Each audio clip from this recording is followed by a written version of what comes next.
Welcome to my channel కాళీరాడార్. నేను మీ యజ్ఞమూర్తి. ఎన్బికే 111 ఆ సినిమా ఈ అనౌన్స్మెంట్ ఈరోజు వచ్చేసింది. నందమూరి బాలకృష్ణ పుట్టినరోజు జూన్ 10. ఆ సందర్భంగా 2 రోజుల ముందే ఆయన అభిమానుల్ని అలరింపచేస్తూ ఈ అనౌన్స్మెంట్ వచ్చింది. ఆ సందర్భంగా వచ్చినటువంటి పోస్టర్ అభిమానులే కాదు, చాలామందిలో అత్యంత ఆసక్తిని రేకెత్తిస్తుందని చెప్పాలి. సో ఆయన అందరినీ కూడా నటసింహం అని పిలుస్తారని తెలుసు. మరి ప్రతి సినిమాకి కూడా ఆ సింహం ఆ స్టిల్ అయితే మన ముందుకు వస్తుంది ఆయన సినిమాతో పాటు, సినిమా పోస్టర్తో పాటు. సో ఈసారి ఆ సింహానికి ఒకవైపు అంటే ఒక చెంపకి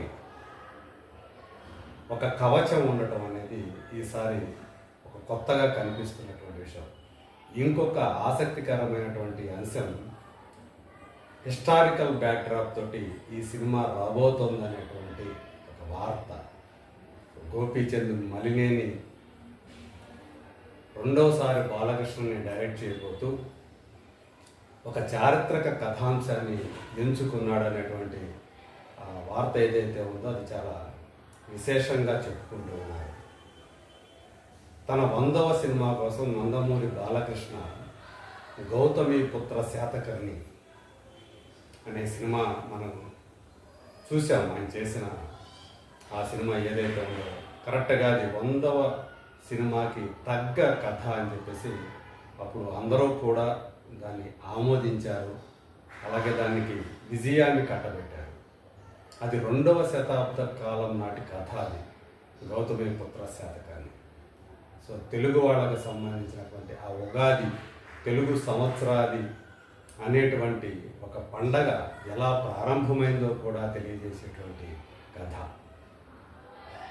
ఆ గౌతమిపుత్ర శాతకర్ణి సినిమా వచ్చినప్పుడు అందరూ కూడా చాలామంది ఆ టైటిల్కి ప్రభావితులై తమ తల్లి పేరుని ముందుగా పెట్టుకొని, అంటే గౌతమి పుత్రుడు, తల్లి పేరు గౌతమి, సో ఆ శాతకర్ణి, అలా అందరూ కూడా తమ పేర్లకు ముందు తల్లి పేరు పెట్టుకుని పలానా తల్లి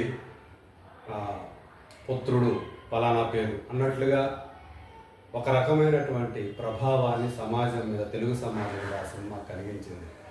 అది 2017లో ఆ సినిమా వచ్చింది.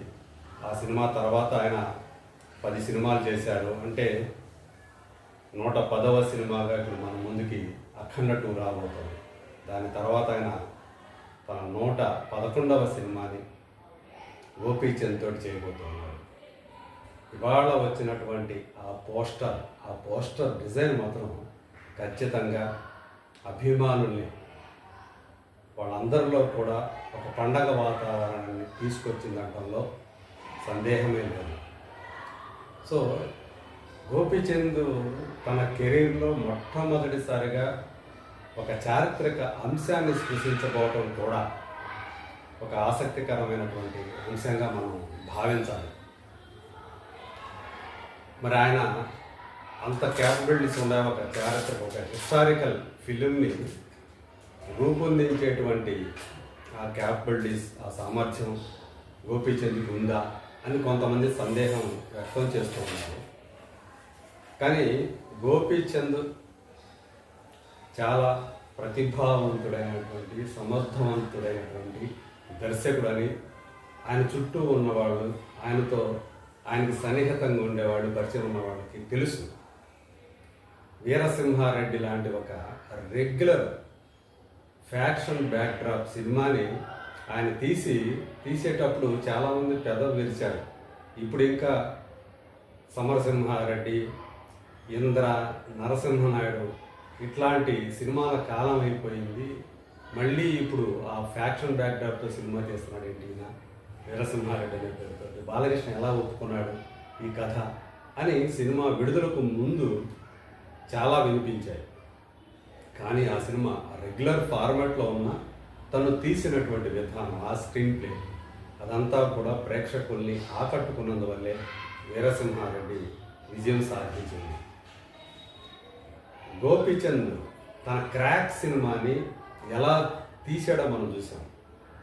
ఒంగోలుకు చెందినటువంటి ఒక రౌడీ షీటర్ కటారి కృష్ణ అనే అతన్ని ఆ పాత్రను పెట్టుకొని ఆ పాత్రలో సముద్రకని చేయించి హీరోగా ఒక inspector, police inspector character Raviteja, ఆ క్యారెక్టర్ని, ఆ రెండు క్యారెక్టర్ని ఆయన తీర్చిదిద్దిన విధానం, ఆ సన్నివేశాలను రూపొందించిన విధానం, అప్పటిదాకా ఫ్లాపులతో సతమవుతూ వస్తున్నటువంటి రవితేజకి నిజమైన బ్లాక్ బస్టర్ని క్రాక్ సినిమాతో అందించాడు.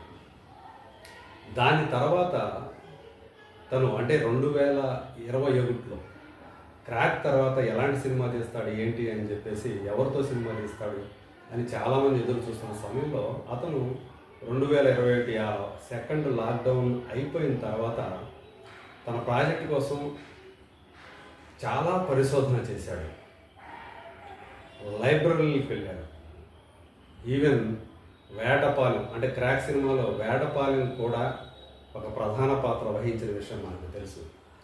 ఆ వేటపాలెం సముద్ర తీరం, అక్కడ స్టన్ శివ చేసినటువంటి పాత్ర అంటే కటారి కృష్ణకి అనుయాయుడైనటువంటి సహచరుడు లాంటి, ఏం చెప్తే చేసేటువంటి ఆ స్టన్ శివ చేసే క్యారెక్టర్, అతని బృందం ఉండేటువంటి ప్రాంతంగా వేటపాలెం ఆ సముద్ర తీర ప్రాంతాన్ని అతను చూపించాడు.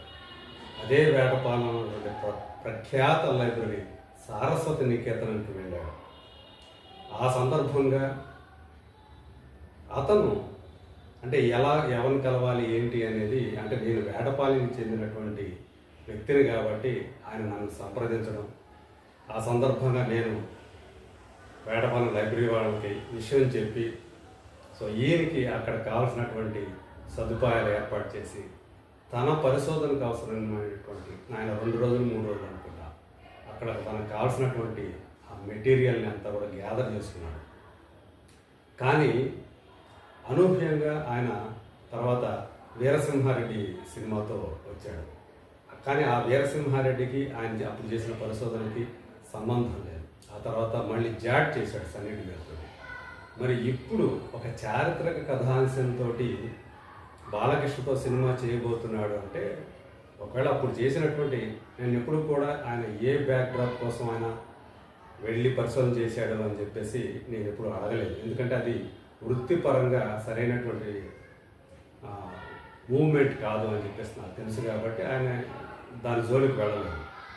సో ఇప్పుడు నాకే ఒక సందేహం వస్తుంది, ఒకవేళ ఆయన అప్పుడు చేసినటువంటి పరిశోధన ఏదైతే ఉందో 2021లో, దానికి సంబంధించినటువంటి కథాంశంతో ఇప్పుడు ఈ NBK 111 సినిమాని ఆయన తీయబోతున్నాడు ఏమో. నాకైతే ఆ డౌట్ అయితే వచ్చింది, కానీ అదే నిజం కావాలనే రూల్ ఏం లేదు.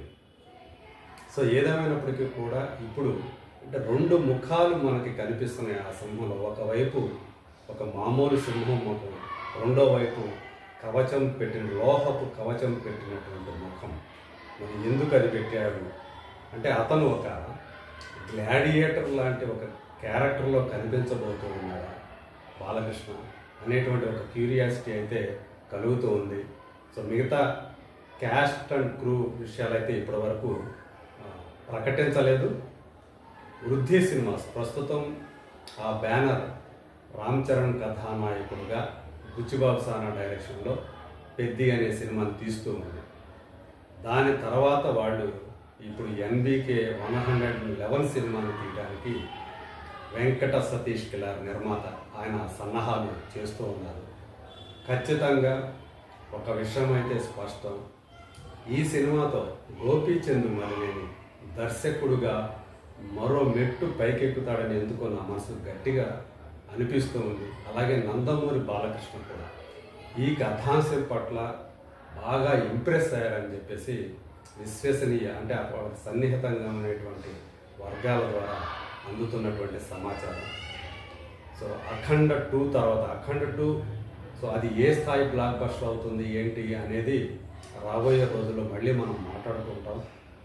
అఖండను మించినటువంటి కలెక్షన్స్ దానికి వస్తాయి అని అత్యధిక శాతం మంది నమ్ముతూ ఉన్నారు. సో మరి ఆ అఖండ 2కి ఫాలో అప్గా రాబోతున్నటువంటి ఈ సినిమా నందమూరి బాలకృష్ణ అలాగే గోపీచంద్ మలినేని ఈ కాంబినేషన్ సినిమా ఖచ్చితంగా బాక్స్ ఆఫీస్ దగ్గర వండర్స్ క్రియేట్ చేయడమే కాకుండా బాలయ్య పోషిస్తున్నటువంటి ఈ సినిమాలో ఆ క్యారెక్టర్ గురించి కూడా మనం చాలా రోజుల పాటు ఆ సినిమా రిలీజ్ అయిన తర్వాత మాట్లాడుకుంటాం. సో 10 కాలాల పాటు నిలిచిపోయేటువంటి సినిమాగా దీన్ని తీర్చిదిద్దడానికి గోపీచంద్ ఎంతో కృషి చేస్తున్నాడని చెప్పేసి నాకైతే తెలియవస్తుంది. సో చూద్దాం ఈ సినిమా నిజంగా ఆ వండర్స్ క్రియేట్ చేస్తుందా, అటు బాలయ్య కెరీర్కి అలాగే గోపీచంద్ కెరీర్కి ఈ సినిమా ఎలా వాళ్ళిద్దరికి కూడా ఉపయోగపడుతుందో let us wait and see.